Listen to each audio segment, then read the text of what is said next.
ঢিঙৰ MLA চেহেৰাটো গুৱাহাটীৰ city বাছৰ পকেট মাৰটোতকৈও বেয়া।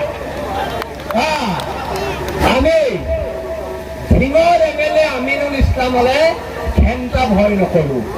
আমিনুল ইছলামক আগতেও কৈছিলোঁ লাগিবি নি, আমিনুল ইছলামে নোৱাৰিলে ক'বলৈ লাগিম বুলি।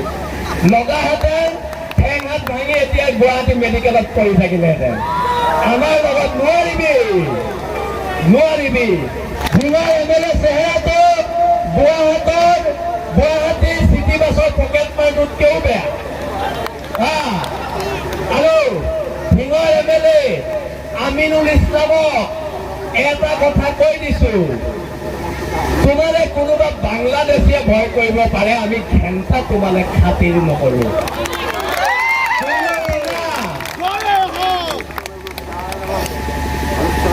আমি ঢিঙৰ MLA আমিনুল ইছলামলে ঘেণ্টা ভয় নকৰোঁ।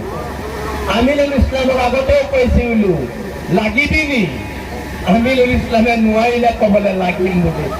লগাহেঁতেন ঠেং হাত ভাঙি এতিয়া গুৱাহাটী মেডিকেলত পৰি থাকিলেহেঁতেন। আমাৰ লগত নোৱাৰিবি। আজি কিছুমান টিভিৰ ডাঙৰ টক শ্ব'ত আমাৰ ল'ৰাবোৰৰ কথা কয় গুণ্ডা ডকাইত। যদি ঢিঙৰ মানুহৰ কাৰণে ডকাইত হ'ব লাগে, বিৰলাচিত থানাৰ প্ৰত্যেকটো ল'ৰাত ডকাইত হ'ব। ঢিঙৰ MLA চেহেৰাটো গুৱাহাটীৰ চিটি বাছৰ পকেট মাৰটোতকৈও বেয়া। আমি ঢিঙৰ MLA আমিনুল ইছলামলে ঘেণ্টা ভয় নকৰোঁ। আমিনুল ইছলামক আগতেও কৈছিলোঁ লাগিবি নি, আমিনুল ইছলামে নোৱাৰিলে ক'বলৈ লাগিম বুলি। লগাহেঁতেন ঠেং হাত ভাঙি এতিয়া গুৱাহাটী মেডিকেলত পৰি থাকিলেহেঁতেন। আমাৰ লগত নোৱাৰিবি। ঢিঙৰ MLA চেহেৰাটো গুৱাহাটীৰ চিটি বাছৰ পকেট মাৰটোতকৈও বেয়া। আৰু ঢিঙৰ MLA আমিনুল ইছলামক এটা কথা কৈ দিছোঁ, তোমালে কোনোবা বাংলাদেশীয়ে ভয় কৰিব পাৰে, আমি ঘেণ্টা তোমালে খাতিৰ নকৰোঁ।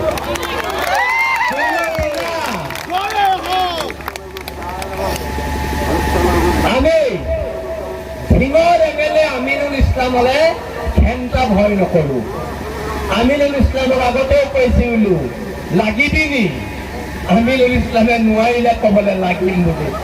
লগাহেঁতেন ঠেং হাত ভাঙি এতিয়া গুৱাহাটী মেডিকেলত পৰি থাকিলেহেঁতেন। আমাৰ লগত নোৱাৰিবি।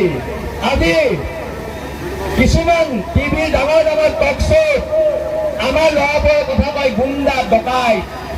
যদি ঢিঙৰ মানুহৰ কাৰণে ডকাইত হ'ব লাগে, বিৰলাচিত থানাৰ প্ৰত্যেকটো ল'ৰাত ডকাইত হ'ব।